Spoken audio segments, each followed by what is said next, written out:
आज हम जेएनयू के अंदर जो सिलेक्शन प्रोसेस होती है उसके बारे में डिस्कस करेंगे। क्या होता है, कैसा टेस्ट होता है, कितनी वैकेंसी होती है, कौन कौन सी क्लास में हम जेएनयू मतलब नवोदय विद्यालय में एडमिशन ले सकते हैं। तो सबसे पहले बता दूं दोस्तों मैं आपको कि जेएनयू में एडमिशन लेने के लिए इंट्रेंस टेस्ट देना पड़ता है 2 क्लास के अंतर्गत। कौन कौन सी क्लास में, तो होता है 6th क्लास में और 9th क्लास में। इसके अंतर्गत हम इंट्रेंस टेस्ट अगर पास कर देते हैं तो हमारा सिलेक्शन हो जाता है।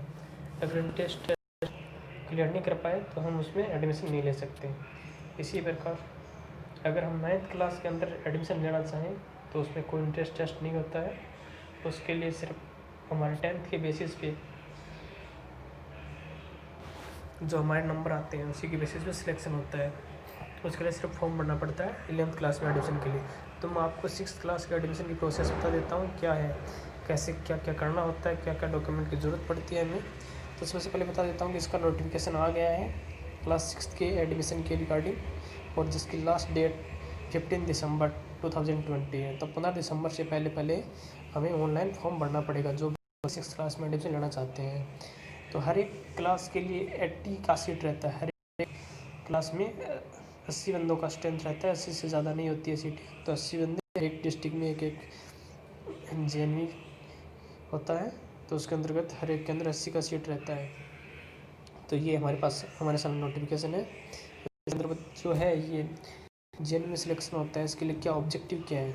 सबसे पहला होता है कि ग्रामीण क्षेत्रों में जो गरीब परिवार के बच्चे होते हैं, जो टैलेंटेड बंदे होते हैं, उनको अच्छी से अच्छी शिक्षा प्रोवाइड करना होता है। इसके अंदर कोई लगती है ओनली एक विकास शुल्क के नाम पे थोड़ा सा अमाउंट लगता है, वो फीस नहीं माना जाता उसको। तो इसका ऑब्जेक्टिव क्या क्या है, to provide good quality modern education including a strong component of culture, enculturation of values, awareness of environment, adventure activities and physical education to the talented children predominantly from rural region. Maximum क्या है rural area के लिए, ठीक है। उसके बाद क्या है, to ensure that students attain a reasonable level of competency in 3 languages. इसके अंदर क्या क्या होता है, जनरली क्या होता है, एक इंग्लिश होता है, एक हिंदी, उसके बाद एक होता है थर्ड लैंग्वेज बोलते हैं उसको, या तो संस्कृत पढ़ाया जाता है, फिर गुजराती पढ़ाया जाता है। उसके अंतर्गत क्या होता है कि 2 जेएनयू के बंदों को माइग्रेट किया जाता है। एक क्लास 9th क्लास में अंदर का माइग्रेशन होता है। कुछ एक सिलेक्टेड बंदे होते हैं वो एक स्टेट से दूसरे स्टेट में भेजे जाते हैं। जिस तरह हमारे राजस्थान में है तो राजस्थान के बंदे गुजरात में भेजे जाएंगे और गुजरात के बंदे राजस्थान में भेजे जाएंगे, ठीक है। इसका नेक्स्ट है to promote national integration through migration of student from Hindi to non Hindi speaking state and vice versa, ठीक है। To serve initiative as focal point for improvement in quality of school education in general through sharing of experience and facilities। इसमें बहुत सी facility दी जाती है बंदों को, अच्छा खेलने का माहौल होता है, सब कुछ मतलब एक बच्चे का पूर्णतः विकास किया जाता है अंतर्गत, ठीक है। इसके बाद हम इसमें दिया state wise distribution of Navodaya Vidyalaya के, हर एक स्टेट में कितने जेएनयू है। एट प्रेजेंट 661 नवोदय विद्यालय जिसमें 27 स्टेट और 8 यूनियन टेरिटरीज में, ठीक है। तो स्टेट वाइज दिया हुआ है आपका कौन सा स्टेट है, जैसे कि आंध्रा में 13 है फिलहाल और 2 को सेक्शन मिला हुआ है। इसी तरह हम करें राजस्थान की बात तो राजस्थान में फिलहाल 33 है और 2 को सेक्शन मिला हुआ है। उसके बाद इसमें है जोड़ नवोदय विद्यालय सिलेक्शन टेस्ट 2021 जो कि होने वाला है 10 अप्रैल 2021 को, ठीक है। तो इसमें लास्ट डेट है दिया हुआ है इसमें, the last date for submission of online application 15 दिसंबर 20, ठीक है। 2020 तक 15 दिसंबर 2020 तक हमें ऑनलाइन अप्लाई करना पड़ेगा। तो इसको सिलेक्शन ये फॉर्म भरने की प्रक्रिया क्या इसमें दिया, how to apply for JNU selection test. तो सबसे पहले हमें रजिस्टर करना पड़ेगा, किया हुआ है www.navodaya.government.in, ठीक है। इसके अंतर्गत हमें जा करके रजिस्टर करना पड़ेगा। रजिस्टर करने के बाद रजिस्टर करने के साथ साथ फिर हम ऑनलाइन फॉर्म भरते तो हमें क्या क्या जरूरत पड़ेगी, प्रूफ ऑफ रेजिडेंस का प्रूफ होना चाहिए, एज प्रूफ होना चाहिए, एलिजिबिलिटी होना चाहिए, आई मीन 6th के लिए 5th पास होना चाहिए बंदा। Will be done for selected condition through the laid down procedure after declaration of result, ठीक है। तो पहले तो मेन बात है ऑनलाइन फॉर्म भरना है, उसके बाद हमें टेस्ट क्लियर करना है, ठीक है। उसके बाद है इश्यू ऑफ एडमिट,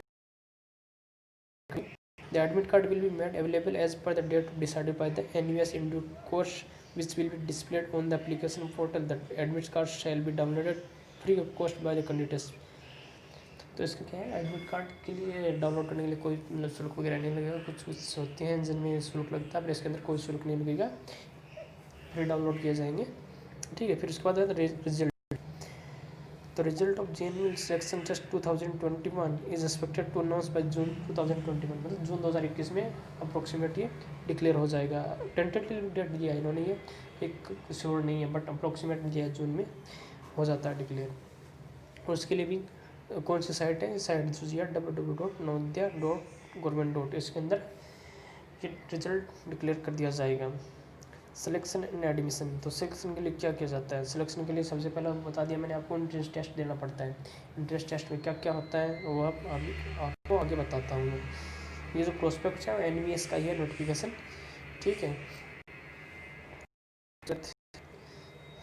सबसे पहले तो एज होना चाहिए, किसका बॉर्न कितना हो जाए, बॉर्न एज क्या होना, जिसका 1 मई 2008 टू 30/4/2012, ठीक है। इन दोनों के बीच में होना चाहिए बंदे की date of birth. Reservation seat रहती है SC/ST के लिए, वो सब्जी का जो कोटा होता है वो सब्जी का ही होता है, उसी तरह इसमें भी है। उसके बाद हम सीधे बात आते हैं डॉक्यूमेंट्स। सिलेक्शन के बाद क्या क्या चाहिए होता है, अब हम डिस्कस करते हैं।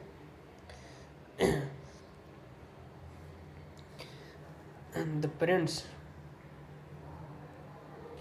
of the candidate who are provisionally selected for admission will have to submit the following documents of the time of admission for verification। मतलब बंदे का सिलेक्शन हो जाता है तो उसके लिए जो एडमिशन के लिए जाता है तो उसके लिए क्या क्या डॉक्यूमेंट चाहिए, वो डॉक्यूमेंट मैं आपको बताने जा रहा हूँ, ठीक है। तो सबसे पहले proof of date of birth का प्रूफ चाहिएगा, तो होता है मार्कशीट होता है जनरली, या फिर बर्थ सर्टिफिकेट होता तो वो तो अच्छा है। उसके बाद proofs of eligibility as per the condition NVS। Eligibility मतलब बंदे के पास 5th पास होना चाहिए, बेसिकली ये होता है। उसके बाद थर्ड क्या है, for candidate seeking admission under rural quota the parents will also have to submit a certificate from the competent authority to the effect that the child had studied in the an institute school located in the rural area. मतलब बंदा गाँव में पढ़ रहा है तो उस गाँव का सर्टिफिकेट दिखा देंगे, टीसी जहाँ से लेके आएगी, टीसी जहाँ से लेके आते हैं उस टीसी में मेंशन रहता है कि गाँव की कहाँ की है, ठीक है। उसके बाद रेजिडेंस सर्टिफिकेट इन प्रेस का proof in case of the NIO studies only, ठीक है। नेक्स्ट है एनी अदर डॉक्यूमेंट्स रिक्वायर्ड। अगर कोई दूसरा डॉक्यूमेंट हम जाते हैं तो जिस JNU में हमारा सिलेक्शन हुआ है उसमें हम फ़ोन पे बात कर सकते हैं, उससे पूछ सकते हैं। जनरली ये चाहता है, इससे ज़्यादा कुछ नहीं मांगते हैं वो लोग। उसके बाद क्या है, सेंटर क्या क्या है इसके, हर एक जगह में लगभग सेंटर रहता है, जो डिस्ट्रिक्ट होता है उसी की तहसील में सेंटर दिए जाते हैं। हर एक डिस्ट्रिक्ट में 6 या 7 जगह पे सेंटर दिए जाते हैं, ओके। उसके बाद आते हैं क्या क्या होता है टेस्ट में, कितने पार्ट में दिया जाता है। तो इसके अंदर चलो ठीक है, हम बात करते हैं क्या है composition of test. will be given a test booklet in the language which she has mentioned in the application form, ठीक है। इसके अंतर्गत क्या है कि ये ऑनलाइन नहीं होता फॉर्म। सबसे बात तो पहली है कि इसका एग्ज़ाम हो ऑफलाइन होता है। तो ऑफलाइन के अंतर्गत इसमें क्या होगा कि जो भी हमने लैंग्वेज सेलेक्ट की है टेस्ट के लिए, हो सकता है किसी ने इंग्लिश मीडियम में पढ़ रहा है बंदा 5th तक, तो इंग्लिश मीडियम सेलेक्ट करेगा, जो हिंदी मीडियम में पढ़ा हुआ है हिंदी मीडियम में सेलेक्ट कर सकता है, ठीक है। तो इसके लिए कंपोजिशन टेस्ट क्या इसका जो टेस्ट है वो पूरी बुकलेट 3 भागों में बटी रहती है,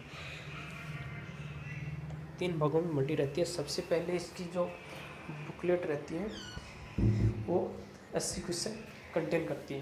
तो 80 क्वेश्चंस के अंतर्गत क्या होता है कि 3 पार्ट होते हैं, हर एक पार्ट का अपना अपने स्पेसिफाइड क्वेश्चन रहते हैं।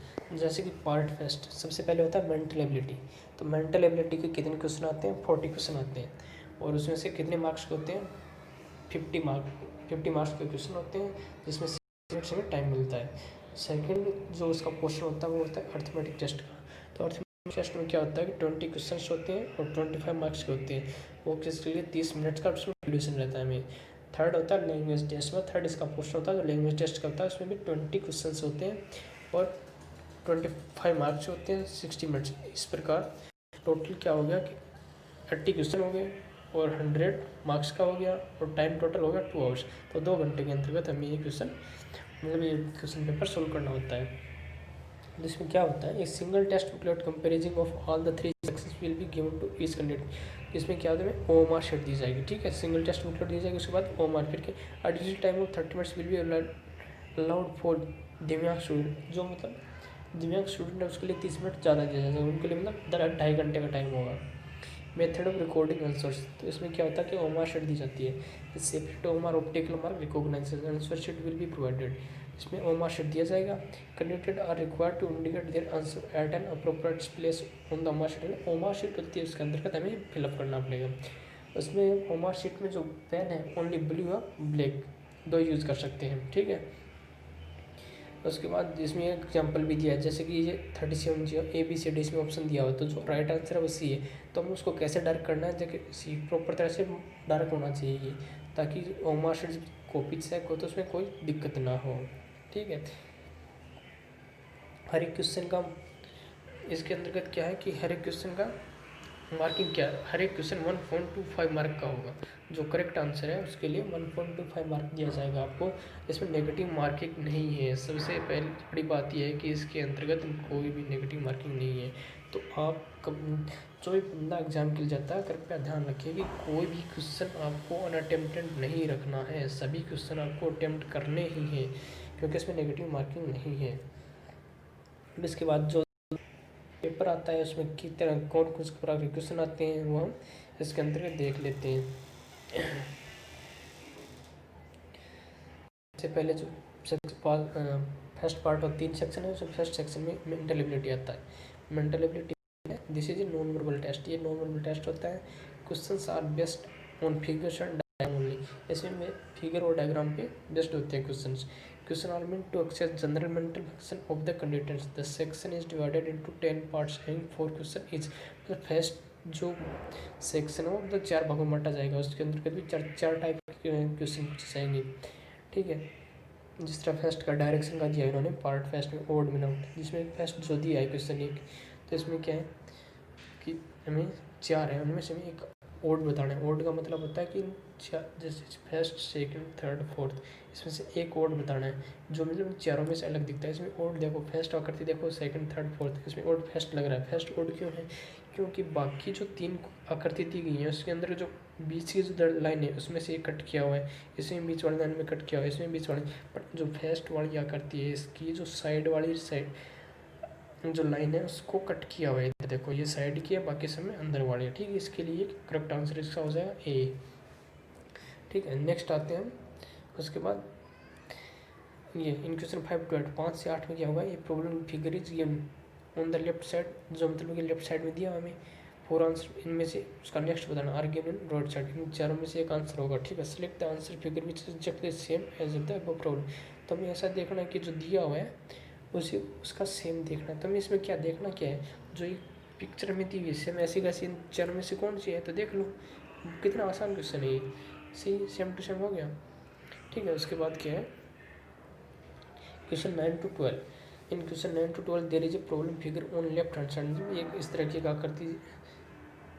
की आकृति दी जाएगी, ठीक है, राइट हैंड साइड में, and find out the answer figure without changing the direction. मतलब इसमें क्या करना क्या है कि ये इसका एक कोना खाली छोड़ा हुआ है, तो इसको हमें फिलअप करना है कि इसमें से जो 4 आकृति दी हुई है उनमें से कौन सा राइट एक राइट है जो कि इस आकृति को फुल कर दे। तो इसमें देखो हम कैसे करते हैं, इसके पहले सबसे पहले इसका एक ये तो इसमें ऐसे वाले क्वेश्चन को अटेम्प्ट करने के लिए हमें क्या करना चाहिए, हमें पेंसिल कैरी करना चाहिए, तो पेपर में, ठीक है, पेंसिल कैरी करना चाहिए और रबर कैरी करना चाहिए। इसको देखो ये वाला सबसे पहले इसका वर्थ पूरा करते हैं, तो वर्थ पूरा करते हैं तो कैसा होगा इसका ऐसे, इसके अंतर्गत थोड़ा सा होने पर ऐसे वर्थ हो जाएगा, ठीक है।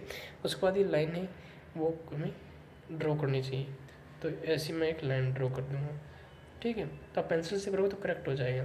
उसके बाद एक और लाइन है छोटी, फिर उसके बाद ऐसे, तो मिला दे तो ऐसी जो आकृति इसमें क्या कहाँ दिख रही है हमें, तो देख पा रहे हैं एक ही सिमिलर है, ठीक है।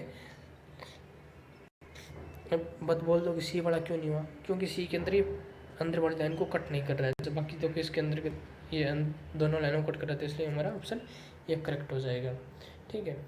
नेक्स्ट है 13 to 16 क्वेश्चन के लिए, 13 से लेकर 16 तक के क्वेश्चन के लिए क्या है, इसमें क्या है इन थीटा देयर आर 3 प्रॉब्लम ठीक है। Figure on the left hand side and space for the fourth figure, मतलब इसमें 3 दिया हुआ है। तो उसके बाद जो फोर्थ है इसके अंतर्गत क्या आएगा, इसके जगह के क्या आएगा। देखो फर्स्ट में क्या दिया 1, सेकंड में इसकी आकृति एल हो गया। तो देखो फिर एक आकृति और बढ़ा दी, फिर और बढ़ा, तो चौथे में क्या होगा वर्ग, मतलब वर्ग बढ़ेगा फुल, तो बट इस ऑप्शन के चारों में वर्ग है। उसके बाद क्या है, हर एक में पहले में एक क्रॉस है, दूसरे में एक क्रॉस, एक वर्त है, तीसरे में एक क्रॉस, 2 क्रॉस 1 वर्त, चौथे में क्या होगा फिर 2 क्रॉस 2 वर्त होने चाहिए। में 2 क्रॉस 2 वर्त दिए, 2 वर्त दिए हुए। तो इसके बाद देखो कि जो इसके अंतर्गत जो ये सेम आकृति भी तो होनी चाहिए उसके अंतर्गत। ऐसी सेम आकृति किसी में मिल रही है, इसमें नहीं है, इसमें भी नहीं है, इसमें भी नहीं है, तो इसमें ये भी मिल रहा है ना। देखो ये 3 है, ये तीनों तो सेम होने चाहिए ना। तो ये तीनों इसके अंतर्गत, ये तीनों इसके अंतर्गत सेम है। ठीक है। उसके बाद ये ओवर इंक्लूड होगा, इसके लिए करेक्ट आंसर इसका होगा सी। तो करेक्ट आंसर होगा सी। ठीक है। उसके बाद आते हैं एनालॉजी पार्ट 5। एनालॉजी के अंतर्गत क्या होता है कि क्वेश्चन 17 से 20 तक के 2 सेट होते हैं, 2 प्रॉब्लम। ठीक है। द सेकंड सेट है जो मार्क ऑफ इंट्रोगेशन। ठीक है। There exist a relationship between the first 2 problem figures. ठीक है। तो इसके अंदर ये दिया हुआ है, तो इसके अनुसार हमें बताना है कि इसके बाद कौन सा आएगा। जिस तरह इसमें क्या किया गया, ये वाले 2 हैं, तो इन 2, ये वाला ऐसा इसका उल्टा कर दिया, तो सेम इससे क्या करना है, इसका उल्टा देखना है। इसका उल्टा कौन सा होगा, इसका उल्टा होगा। कितना है जी क्वेश्चन है, करना है क्या है इसमें, ये 2 दिया, जिस तरह इस वाले से इसको निकाला, उसी तरह इसका नेक्स्ट स्टेप क्या होगा, ये होगा, क्योंकि इसको उल्टा किया हुआ है। उसके बाद नेक्स्ट क्या है, in question 21 to 24 one part of the geometrical figure is on the left hand side as question figure and the other one is among the 4 answers A, B, C and D। ठीक है। Give in the right hand side find out the figure that completes the geometrical figure. तो इसके अंदर क्या करना है कि geometrical figure दिया है उसको कंप्लीट करना है। तो क्या किया जाए, इसके अंदर देखो कैसा है, ये एक तो ऐसा होना चाहिए और इसके ऊपर से ऐसा होना चाहिए। ठीक है।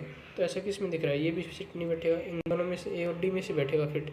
तो ए और डी में से बैठेगा, तो इसमें क्या है कि चोंच बनी हुई है, तो चोंच ये पूरी नहीं कर पाएगा इसका, तो इसका आंसर होगा सी, सॉरी इसका ए जो ये वाला है, ये फिलअप इसको हम इसके ऊपर पुटअप करेंगे तो क्या होगा, ये पूरा आकृति बन जाएगा फिलअप इसका। ठीक है। हम उसके बाद नेक्स्ट आते हैं इन क्वेश्चन 25 to 28 25 से 28 there is a problem figure on the left side 4 answer figure mark. ये क्वेश्चन दिया हुआ है, इसमें क्या मिरर इमेज देखना है, ये टी ए बीच में लगा दिया, तो इसका आंसर मतलब अगर इसको मिरर लगाए देखेंगे तो हम कैसे दिखेगा। ठीक है। तो इसमें सबसे पहले क्या है, इसको उल्टा लिख दे दो, ये दिया हुआ है same T A B T, उल्टा लिख दो। तो मतलब ये देखो, अगर मान लो कि इसके हमें देखना कैसे देखना है इसको, तो ये मतलब इधर हमने मिरर रख दिया, तो मिरर रख दिया तो उस साइड से देखेंगे तो इसको कैसे दिखेगा, सबसे पहले डी दिखेगा, ए दिखेगा, बी उल्टा दिखेगा और टी भी वैसा वैसा दिखा। ठीक है। तो इसमें आंसर हो जाएगा डी। उसके बाद नेक्स्ट है अगले क्वेश्चन के लिए क्या डायरेक्शन है, in question 25 to 32 a piece of paper is folded. ठीक है। फर्स्ट एज ए, इसमें क्या करना है कि पेपर का टुकड़ा दिया होता है, उसको मोड़ना होता है और उसको कट करना होता है। तो उसके बाद जो हम अनफोल्ड करेंगे, दोबारा खोलेंगे उस पेपर को, तो कैसा शेप होगा, उसके लिए इसमें अंदर कर दिया हुआ। देखो सबसे पहले ऐसे, सबसे पहले ऐसे, उसके बाद इसको ऐसे फोल्ड करने के बाद ये ऐसे फोल्ड करेगा, फिर इसको ऐसे फोल्ड करेगा, इसको एक कट कर देगा, तो कट कर देगा तो उसके बाद से फिर क्या है, इसको अनफोल्ड करें तो कैसी आकृति बनेगी। देखो तो ये सर्कल यहाँ कर रहा है, तो इसके चारों कोनों पे सर्कल होना चाहिए। ठीक है। तो वो सिमिलर किसके हैं, ए के सिमिलर है। ठीक है। तो ए के अंतर्गत हो रहा है। नेक्स्ट है पार्ट 9 स्पेस विजुअलाइजेशन। ठीक है। इसके अंदर कहते हैं 33 to 36 problem is given on the left side and 4 answer figures mark ABCD are given on the right side, select the answer figure which can be from the cut off pieces given in the problem figure. ठीक है। तो correct इसके अंतर्गत क्या है, देखो क्या करना क्या है हमें,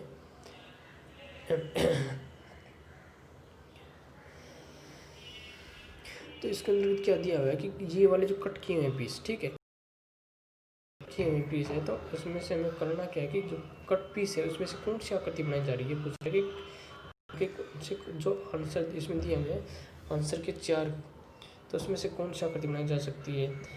ये वाला बनाया जा सकता है, ये वाला बनाया जा सकता है, कैसे? तो इसमें साफ साफ दिया है, इनको चारों को ऐड कर दो, सेम टू सेम एक आकृति बनेगी। ठीक है,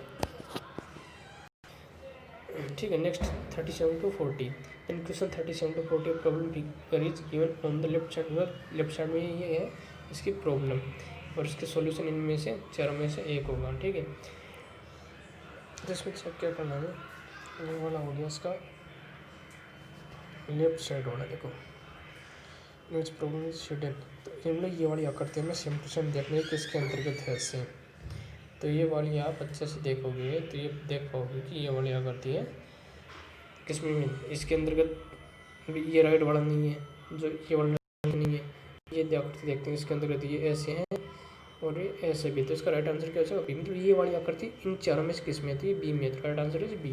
ठीक है, उसके बाद क्या है, सेक्शन सेकंड अंतर्गत हो गए कितने से? सेक्शन ए में 10 प्रकार के क्वेश्चन आते हैं। सेक्शन ए के अंतर्गत उस टाइप के क्वेश्चन पूछे जाते हैं। सेक्शन बी के अंतर्गत क्या है? अरिथमेटिक टेस्ट होता है। इसमें क्या नंबर एंड न्यूमेरिक सिस्टम होता है। फॉर फंडामेंटल ऑपरेशन मतलब होल नंबर होते हैं, पूर्ण संख्या, उसमें फंडामेंटल ऑपरेशन पूछ सकता है। उसके बाद क्या पूछेगा? Fractional number and four fundamental operation. उसके बाद factors and multiplication including the properties factor की और उनकी प्रॉपर्टीज होना चाहिए। एलसीएम और एचसीएम मतलब लघुत्तम समाप्ति महत्तम समाप्ति आनी चाहिए हमें। डेसिमल एंड फंडामेंटल ऑपरेशन होते हैं, डेसिमल और फंडामेंटल ऑपरेशन हमें आनी चाहिए। नेक्स्ट या conversion of fractions to decimal and vice versa, fraction में कन्वर्ट करना आना चाहिए। उसके बाद measurement of length, mass, capacity, time and money, इन सब का मेजरमेंट किसमें किया जाता है? जैसे लेंथ होता है लंबाई मीटर में या किलोमीटर में, मास होगा केजी, कैपेसिटी हो किसमें होगी? टाइम सेकंड में, मनी किसमें काउंट किया जाता है? ये सब डिस्टेंस, टाइम एंड स्पीड, इससे अप्रोक्सीमेट एक्सप्रेशन। उसके बाद क्या है? सिंप्लीफिकेशन, न्यूमेरिकल जो एक्सप्रेशन दिया उनको सिंप्लीफाई करना, मतलब जोड़ बाकी गुणा भाग करके उसका एक आंसर निकालना। उसका तो परसेंटेज एंड एप्लीकेशन, इसका परसेंटेज आएगा, प्रॉफिट एंड लॉस आएगा, सिंपल इंटरेस्ट आना निकालना चाहिए, पेरीमीटर, एरिया एंड वॉल्यूम, ये चीज़ें निकालनी हमें आनी चाहिए सेकंड सेक्शन के लिए। ठीक है, तो इसमें एग्जांपल दिया हुआ है, देखो test of understanding, what is the factorisation of 1000। तो 1000 का फैक्टराइजेशन पूछा है। तो इसमें फैक्टराइजेशन में देखो क्या होता है,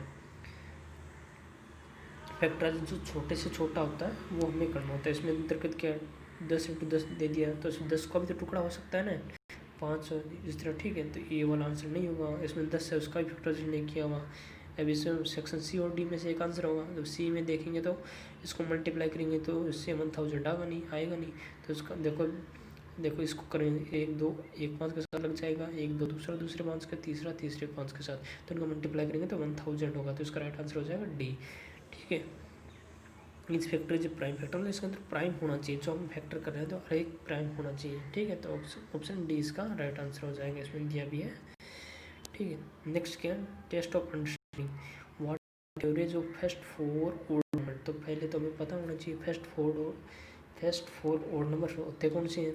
ठीक है, तो फर्स्ट 4 ओड नंबर होते हैं 1, उसके बाद 3 आता है, उसके बाद 5, नेक्स्ट आता है 7। ठीक है, तो इनका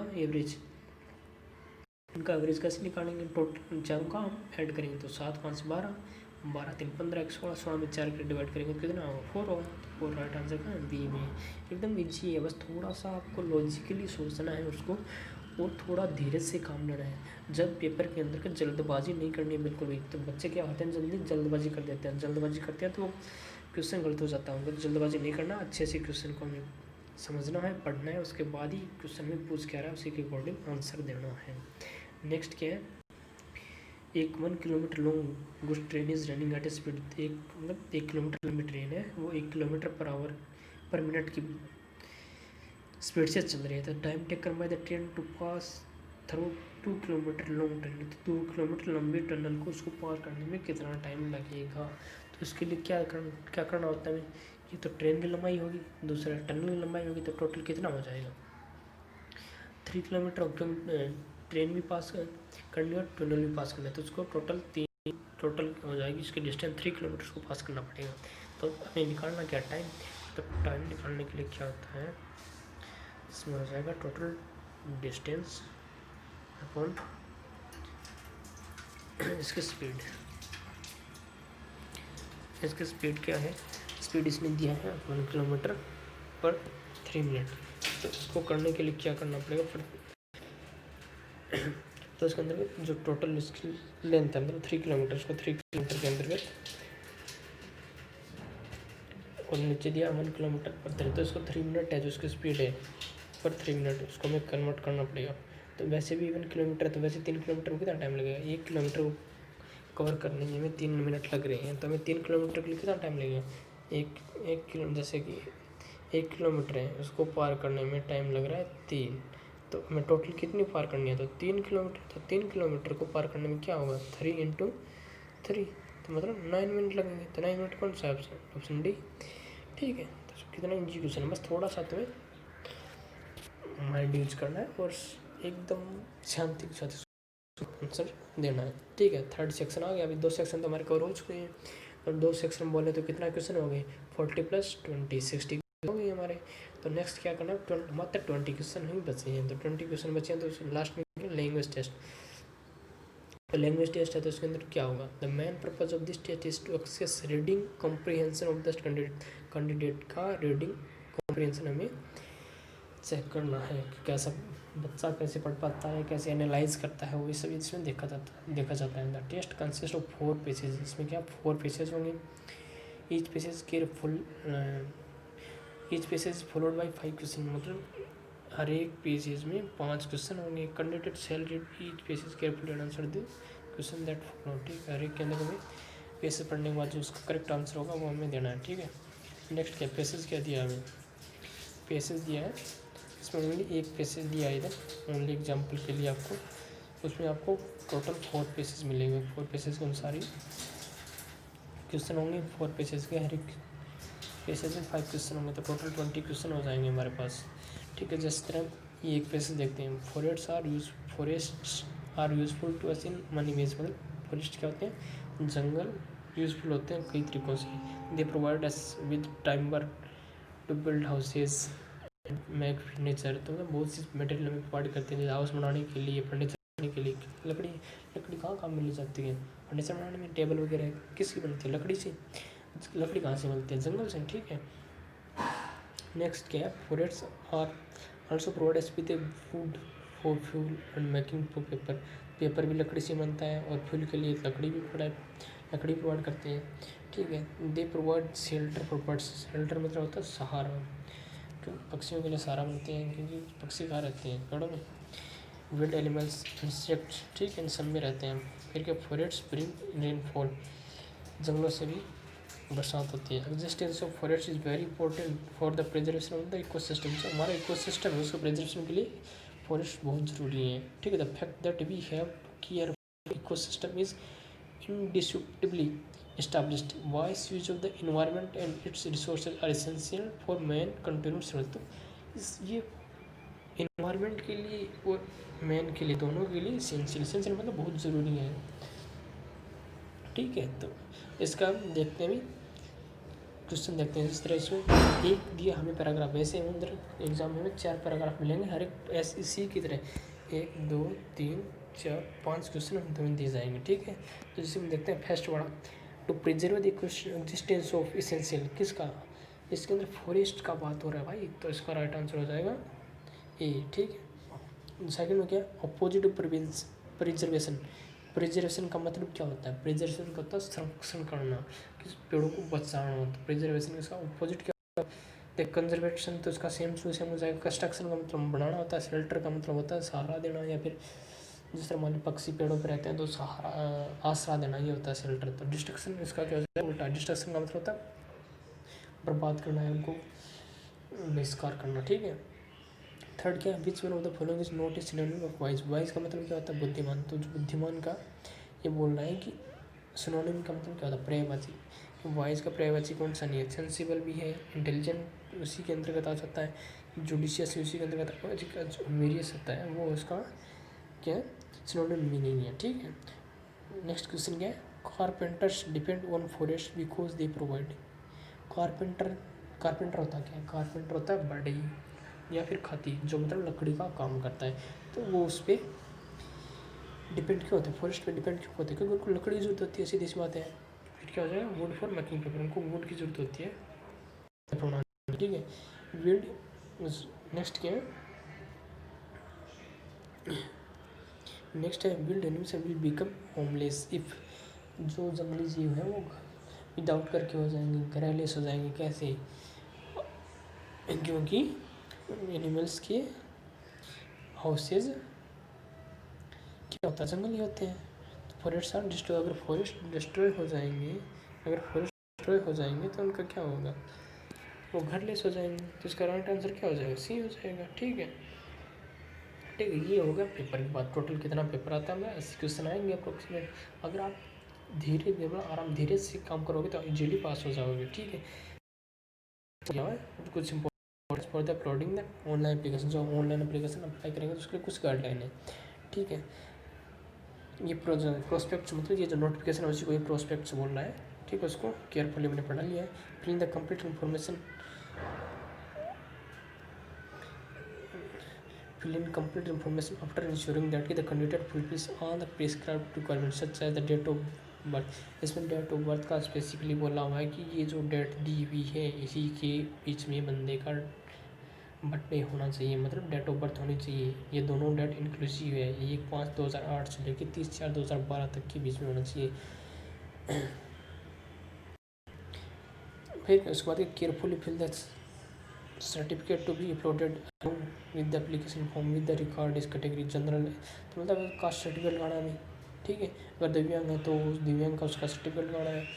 ठीक है, it is found that at the time of admission that a candidate has opted a category to which he as does not actually belong, his या her selection is liable to consult. जिस तरह वाले कुछ बंदे क्या करते हैं कि होते हैं, एक जिस तरह किसी का डिस्ट्रिक्ट पड़ता है, हम डिस्ट्रिक्ट बनाए थे कि दूसरे डिस्ट्रिक्ट में वो क्या करते हैं, दे देते हैं एग्ज़ाम। तो इसमें क्या होता है, उनको फिर दिक्कत हो सकती है। अगर कुछ हो सकता है उसी डिस्ट्रिक्ट के अगर बंदे ज़्यादा हो जाते हैं तो दूसरी डिस्ट्रिक्ट वाले बंदों को उधर एडमिशन नहीं दिया जाता है। ठीक है, carefully fill the certificate to be uploaded along with the application form with regard to a category I, ये ठीक है। उसके बाद mention the date of birth in figures as well as in words, date of birth क्या figure और वर्डों में देना है हमें। Write correct date of birth as per the school report के अनुसार डेट ऑफ बर्थ देना है। ठीक है, एज पर बर्थ रिकॉर्ड या फिर बर्थ सर्टिफिकेट या फिर जो स्कूल से हमें सर्टिफिकेट मिला उसके अनुसार। In case it is observe that at a later stage that the date of birth of the candidate does not match with the school's codes, या candidate is liable to be rejected with date of birth। उसकी अगर बंदा selection हो जाता है और उसके date of birth school certificate से मैच नहीं करती है तो उसको निकाल दिया जा सकता है। ठीक है, उसकी लास्ट डेट क्या है, signature of both the candidate and the parent guardian should be uploaded while applying the John of the selection. तो इसमें क्या टेस्ट के लिए इसमें क्या है, सिग्नेचर भी दोनों का अपलोड होगा, पापा का और कोई भी हो सकता है, हो सकता है किसी पापा ना हो तो उसको गार्जियन, कोई भी गार्जियन से लेगा और खुद का होगा। ठीक है, द लास्ट डेट सबमिट, तो लास्ट डेट क्या है 15 दिसंबर है, इसका ध्यान रखना। ठीक है, तो ये एक पूरा प्रोसेस था। तो कामना करता हूँ सभी अच्छे से प्रिपेयर करें। अभी हमारे पास टाइम भी है क्योंकि प्री मेंस का एग्जाम होने वाला है, अभी बहुत टाइम है, 6 महीने में बहुत कुछ कर सकते हो। ठीक है, तो best of luck for all the student, thank you very much.